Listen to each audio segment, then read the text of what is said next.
அன்பிற்குரிய மாணவ செல்வங்களே, நண்பர்களே, இதுபோன்ற படைப்புகளை பார்த்து தேர்வில் வெற்றி பெற டாரன் தன்யா குமரகுரு யூடியூப் சேனலில் குழு சேர்ந்து சிறப்பு செய்வீர்கள் என்று நம்புகிறேன். உங்கள் அன்பன் கே குமரகுரு, பத்திரிகையாளர், முன்னாள் மேல்நிலை தமிழாசிரியர்.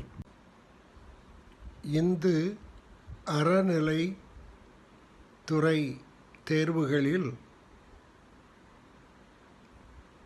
எழுத்துத் தேர்வு மற்றும் நேர்முகத் தேர்வுகளில் கேட்கக்கூடிய வினா